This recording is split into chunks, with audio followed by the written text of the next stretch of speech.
বন্ধুরা এসে গেছি ইতিহাস বিদ্যার্থী টিউটোরিয়াল চ্যানেলে। আজ আমি বৌদ্ধ ধর্মমত সম্পর্কে আলোচনা করব। তাহলে আলোচনাটা শুরু করি। তাহলে বৌদ্ধ ধর্মমত কি এ সম্বন্ধে আমি আলোচনা করছি।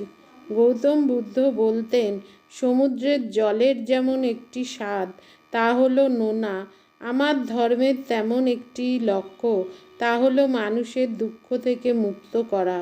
তিনি তার ধর্মপ্রচারের উদ্দেশ্যে যে সকল উপদেশ ও আদর্শের প্রচার করতেন তা বৌদ্ধ ধর্মের মূল নীতি হয়ে ওঠে। বৌদ্ধদের পবিত্র ধর্মগ্রন্থ ত্রিপিটক থেকে বৌদ্ধ ধর্মমত সম্পর্কে জানা যায়। ত্রিপিটকের তিনটি ভাগ হল সূত্রপিটক, বিনয় পিটক ও অভিধর্ম পিটক। এছাড়া অন্যান্য বৌদ্ধ ধর্মগ্রন্থের ও এই ধর্মের আদর্শের উল্লেখ রয়েছে। বৌদ্ধ ধর্মের প্রধান ধর্মীয় আদর্শগুলো হলো আর্য সত্য, মধ্যম পন্থা, অষ্টাঙ্গিক মার্গ, নির্মাণ এবং পঞ্চশীল। তাহলে আর্য সত্য প্রথম হচ্ছে আর্য সত্য ও মধ্যম পন্থা। এটা কি? গৌতম বুদ্ধ মনে করেন যে আসক্তি থেকেই মানুষের যাবতীয় দুঃখের উৎপত্তি। আসক্তির অবসান হলেই দুঃখেরও অবসান হবে। আসক্তির অবসানের জন্য গৌতম বুদ্ধ তার অনুগামীদের 4টি আর্য সত্য সম্পর্কে অবহিত করান। এই 4টি সত্য হলো জগৎ দুঃখময়, দুঃখেরও কারণ আছে, দুঃখ নিবারণ সম্ভব এবং 4 দুঃখ নিবারণের উপায় বা মার্গ আছে। বৌদ্ধ ধর্মে এই 4টি বিষয় আর্য সত্য নামে পরিচিত।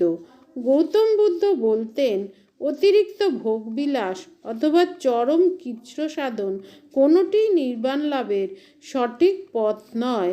তাই নির্বাণ লাভের জন্য তিনি এই দুইয়ের মধ্যবর্তী মধ্যপন্থার বা মধ্যম পন্থা কথা বলেছেন। পরেরটা কি? অষ্টাঙ্গিক মার্গ। দুঃখের নিবৃত্তি ও মধ্যম পন্থা অনুশীলনের জন্য গৌতম বুদ্ধ 8টি নীতি বা আদর্শ পালনের কথা বলেছেন। এই 8টি নীতি হলো 1. সদ্বাক্য, 2. সৎকর্ম, 3. সৎচেষ্টা, 4. সৎজীবিকা, 5. সৎ সংকল্প, 6. সৎ চিন্তা, 7. সৎ দৃষ্টি, 8. সৎ সমাধি ইত্যাদি। মধ্যপন্থা অনুশীলনের জন্য এই 8টি পথ বৌদ্ধ ধর্মে অষ্টাঙ্গিক মার্গ নামে পরিচিত। কোশাম্বীর মতে এই অষ্টাঙ্গিক মার্গ সামাজিক কল্যাণ সাধনে গুরুত্বপূর্ণ ভূমিকা পালন করে। পরেরটা কি? নির্বাণ। বৌদ্ধ ধর্মে জন্মান্তরবাদ ও কর্মফলবাদের এক চূড়ান্ত পরিণতি হল নির্বাণ। পূর্বজন্মের কৃতকর্মের ফল ভোগ করার জন্য মানুষ বারংবার জন্মগ্রহণ করে। এইভাবে জন্মমৃত্যুর দূষিত কালচক্র ঘুরতেই থাকে। প্রতিনিয়ত জন্মগ্রহণের ফলে মানুষের জীবনে দুঃখ যন্ত্রণা বারবার করে ফিরে আসে। জন্মমৃত্যুর চক্রের সমাপ্তি ঘটলেই দুঃখ কষ্টেরও অবসান ঘটবে। আর এই অষ্টাঙ্গিক মার্গ অনুসরণ করলে জন্মমৃত্যুর কালচক্র থেকে মুক্তি পাওয়া সম্ভব। জন্মমৃত্যুর কালচক্র ও দুঃখ কষ্ট থেকে মুক্তি লাভ করাই হলো নির্বাণ। পরেরটা কি? পঞ্চশীল। অষ্টাঙ্গিক মার্গ পালন ছাড়াও গৌতম বুদ্ধ 5টি নীতি বা শীলের পরামর্শ দিয়েছেন। অর্থাৎ এই 5টি নীতি পালন করার উপর তিনি জোর দিয়েছেন। এগুলো কি? 1. ব্যভিচারী না হওয়া, 2. সুরাপান না করা, 3. মিথ্যা কথা না বলা, 4. পরদ্রব্যে লোভ না করা এবং 5. পরহিংসা ত্যাগ করা। বৌদ্ধ ধর্মে এই 5টি নীতি পঞ্চশীল নীতি নামে পরিচিত। পরেরটা কি? বৌদ্ধ সংঘ।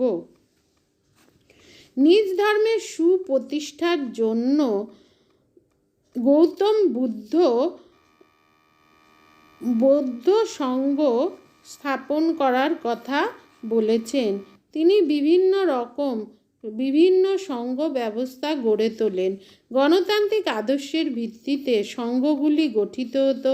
সংঘের প্রতিটি সদস্যকে কয়েকটি বিধান মেনে চলতে হতো, যেমন মস্তক মুন্ডন, হলুদ বস্ত্র ও উত্তরীয় পরিধান করা, 2 সংঘের ঊর্ধ্বতন কর্তৃপক্ষের প্রতি ভিক্ষুদের শ্রদ্ধাশীল থাকা, 3 সংঘের প্রতি শ্রদ্ধা রেখে সকলের শপথ গ্রহণ করা, বুদ্ধং শরণং গচ্ছামি, ধর্মং শরণং গচ্ছামি, সংঘং শরণং গচ্ছামি।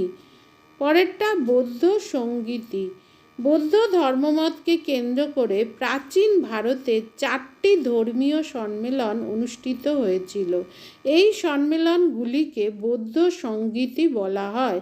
প্রথম বৌদ্ধ সংগীতি অজাতশত্রুর আমলে মহাকাশ্যপের নেতৃত্বে রাজধানী রাজগৃহে প্রথম বৌদ্ধ সংগীতি অনুষ্ঠিত হয়। এখানে বুদ্ধের বাণীগুলো 3টি খণ্ডে বিভক্ত করা হয়। এগুলো ত্রিপিটক নামে পরিচিত। এই 3টি পিটক হল সূত্র পিটক, বিনয় পিটক এবং অভিধর্ম পিটক। পরের বৌদ্ধ সংগীতি মানে দ্বিতীয় বৌদ্ধ সংগীতি কালাশোক বা কাকবর্ণের আমলে বৈশালীতে দ্বিতীয় বৌদ্ধ সংগীতি অনুষ্ঠিত হয়।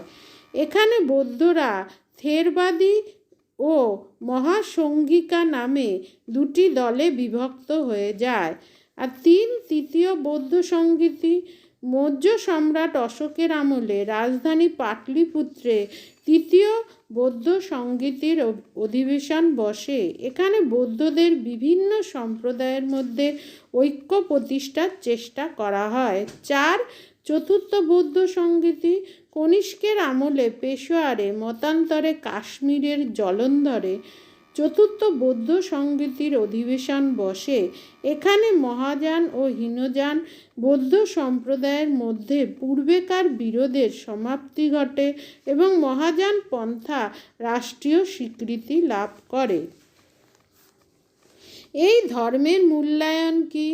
ধর্ম বিপ্লব। প্রচলিত বৈদিক ধর্মের নানা বৈষম্য ও কুসংস্কারের বিরুদ্ধে বৌদ্ধ ধর্ম প্রাচীন ভারতের ধর্মীয় ক্ষেত্রে যে বৈপ্লবিক পরিবর্তন ঘটিয়েছিল তাকে এক কথায় ধর্ম বিপ্লব বলে আখ্যা দেওয়া যেতে পারে। তাছাড়া 2 বিশ্বব্যাপী প্রসার লাভ করেছিল। গৌতম বুদ্ধের জীবদ্দশায় বৌদ্ধ ধর্ম উত্তর ও উত্তর পূর্ব ভারতের একটি সীমিত অঞ্চলে আবদ্ধ থাকলেও তার মৃত্যুর পর এই ধর্ম ভারতের এক বিস্তীর্ণ অঞ্চলে প্রসারিত হয়। সম্রাট অশোকের উদ্যোগে এই ধর্ম ভারতের বাইরে বিভিন্ন দেশে প্রচারিত হয় এবং প্রকৃতই বিশ্ব ধর্মে পরিণত হয়।